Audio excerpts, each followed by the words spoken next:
Salut tout le monde, donc aujourd'hui le grand petit retour on va dire.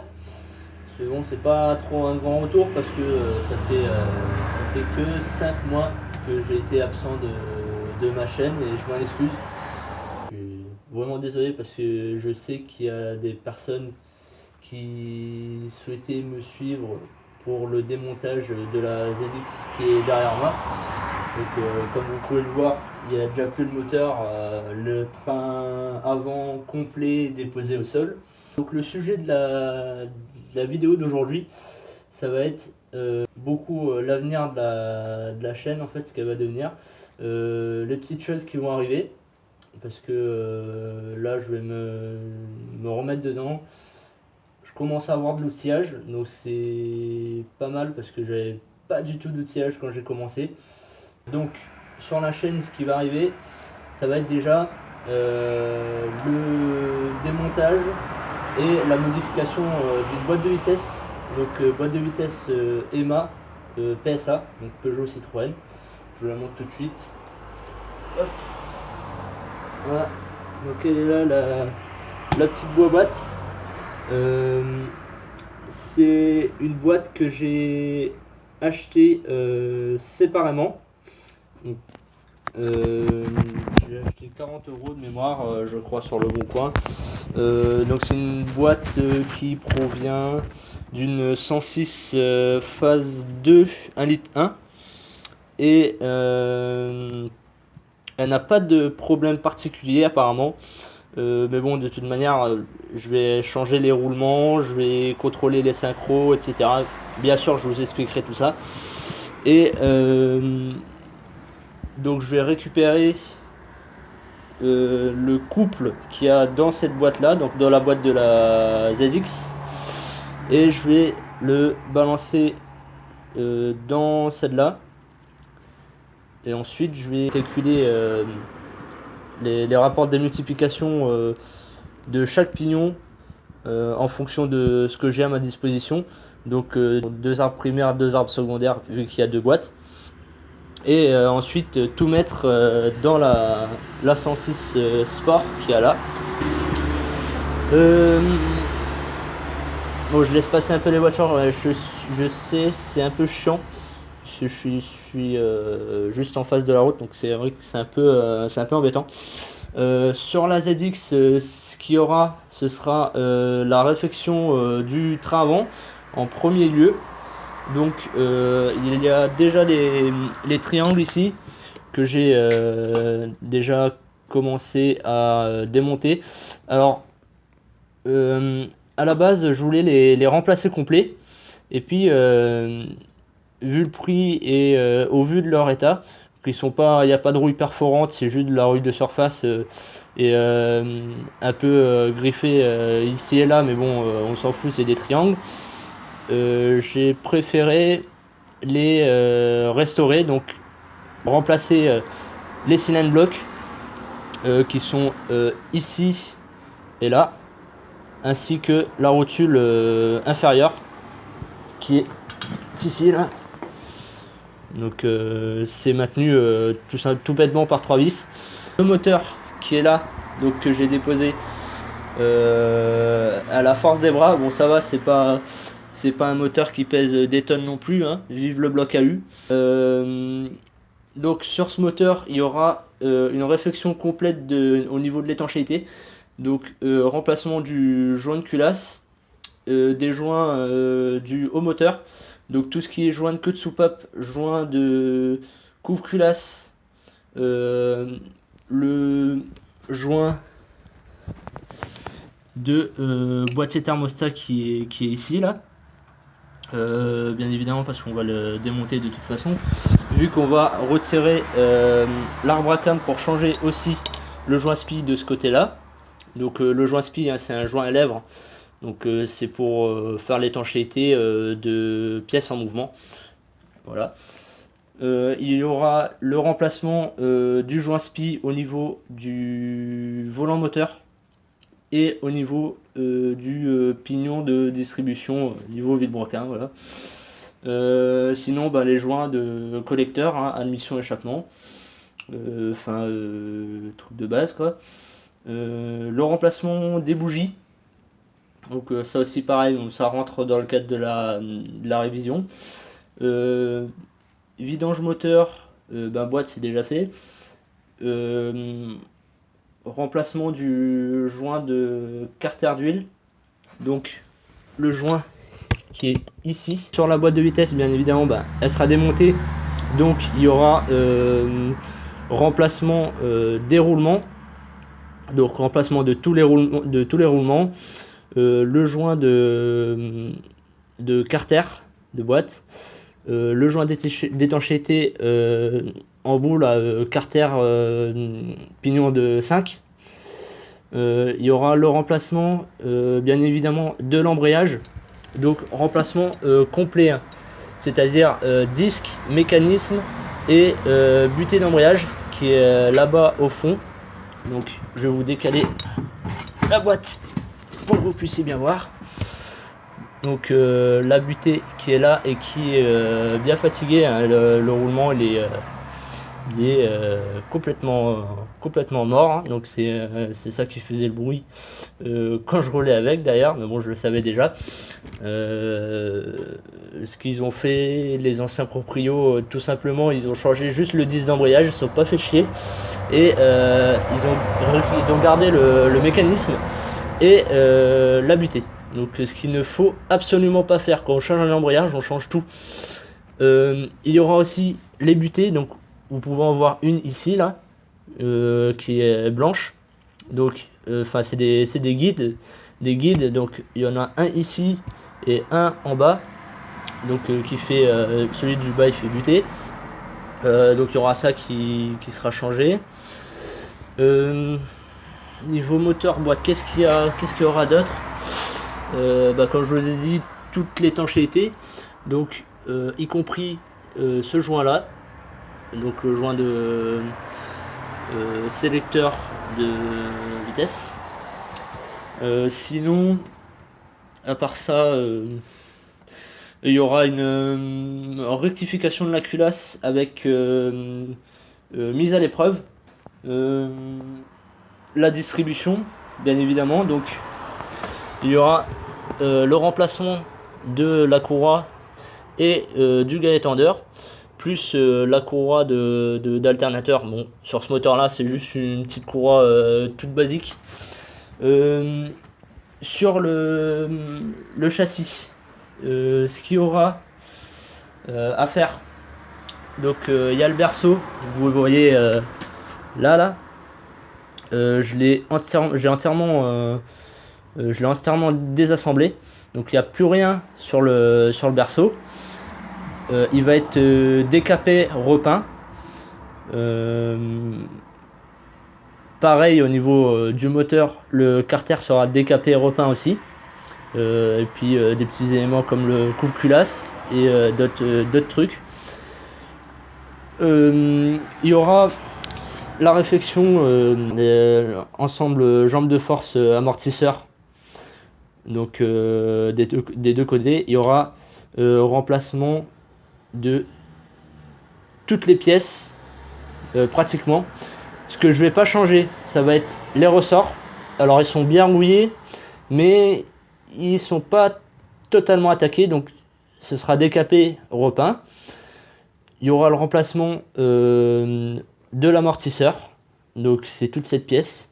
Le remplacement de la butée d'amortisseur qui est ici, donc qui se pose au niveau de la tourelle d'amortisseur qui est là-haut là. Il y aura les biellettes, donc de barres stabilisatrices. Il y aura les disques de frein, même s'ils sont encore beaux, je préfère les changer. Au moins je sais que le nouveau propriétaire il sera pas emmerdé. Les roulements de roues, je vais vous montrer ça.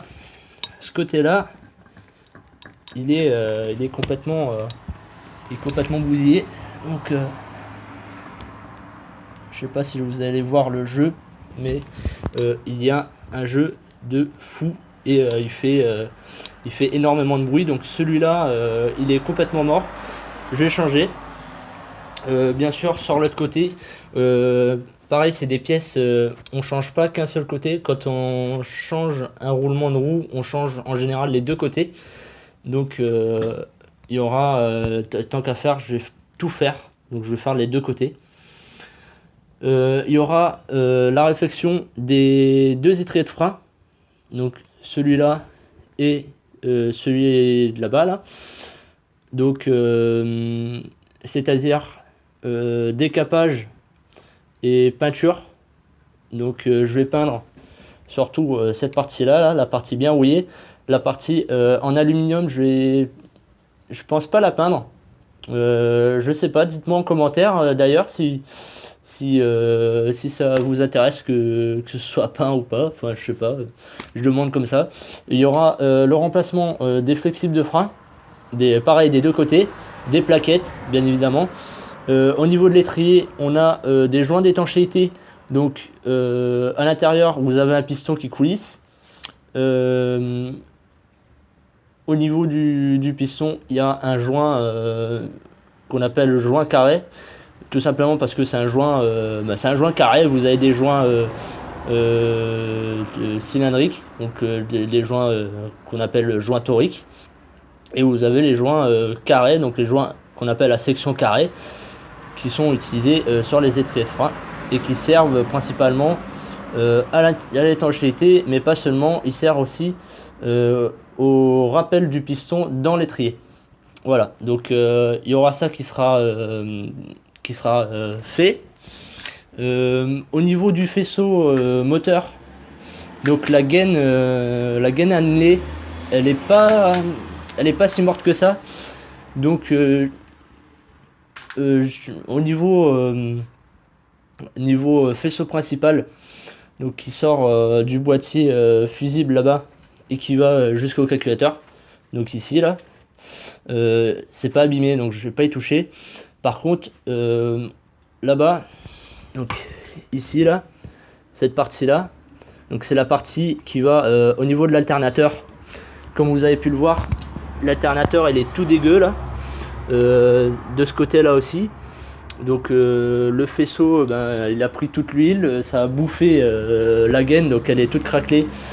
Du coup je remplacerai juste la partie du côté alternateur, donc la partie qui a été huilée et abîmée. Je vais changer, ou je vais tenter quand même de réparer toutes les connectiques qui sont comme ça là. Donc là vous avez une broche qui est oxydée. Donc je vais voir si elle est récupérable, et sinon je remplacerai la prise complète et je vous montrerai comment faire. Voilà. Qu'est-ce qu'il y aura aussi dessus qui sera fait? Il y aura la peinture de tout le compartiment moteur et des passages de roues avant. Donc tout le compartiment moteur, je parle c'est-à-dire toute la baie moteur. Donc comme vous pouvez le voir là, c'est complètement rouillé. C'est pas perforant, mais c'est rouillé, ça fait dégueulasse. Vu qu'il n'y a pas le moteur et qu'on a accès librement à la baie moteur, je vais en profiter. Je démonterai ce qui restera à démonter, comme par exemple le support pour le support moteur de boîte de vitesse, que je démonterai puisque c'est démontable sur ce véhicule là. Et je repeindrai complètement, donc traitement anti-rouille pour protéger de la rouille, conserver le métal intact, et ensuite peinture et vernis. Voilà, donc il y aura la baie moteur et comme je vous ai dit, il y aura les passages de roues. Donc ici celui-là il est pas abîmé en fait. Je verrai. Alors c'est surtout au niveau de la tourelle d'amortisseur là, surtout à ce niveau ici où en fait la rouille des butées, enfin des têtes d'amortisseur, donc des butées en caoutchouc, le caoutchouc s'est détérioré. Ça fait métal contre métal, la tête s'est détériorée, ça a commencé à s'oxyder, et l'oxydation s'est propagée au niveau de la tête au niveau de la tourelle d'amortisseur ici là, et du coup ça commence à se bouffer là. Euh, le problème généraliste sur les ZX que j'ai pu observer, justement, c'était ça. Ça rouille, ça bouffe, et à ce niveau-là, tout ça là, ça pète. Et après, une fois que ça pète, la caisse, ça va à la poubelle. À moins que vous vouliez vous lancer dans du découpage et de la soudure, mais franchement, ça vaut pas la peine. Après, ça dépend ce que vous avez comme ZX. Au niveau de l'échappement, il est correct, le kata il a été remplacé, donc je le laissais comme ça, ça sert à rien d'y toucher. Vous avez au fond là-bas ce qui est noir juste à côté là, c'est la barre stabilisatrice, donc pareil, elle est rouillée, je vais la décaper, la repeindre. Là vous avez la crémaillère de direction, donc je vais essayer de vous montrer ça. Oh, c'est compliqué quand on a un petit garage. Donc là-bas dessous, il y aura les soufflets donc de crémaillère. Les deux soufflets sont déchirés, donc ils seront remplacés. Il y aura les biellettes, de ce qu'on appelle les biellettes de liaison, donc ici et là, qui seront remplacées, et les rotules de direction, donc qui sont cachées là derrière la roue et qui se prennent au niveau de l'amortisseur là-bas, là où il y a le trou là. Ensuite, qu'est-ce qu'il y aura? Il y aura le train arrière. Donc pour l'instant c'est pas d'actualité, on est vraiment que sur l'avant. Il y aura le train arrière, il est mort, donc il sera remplacé complet. Qu'est-ce qu'il y aura à faire aussi dessus niveau mécanique? Ben je crois que j'ai fait le tour. Il n'y a que ça. Niveau carrosserie, il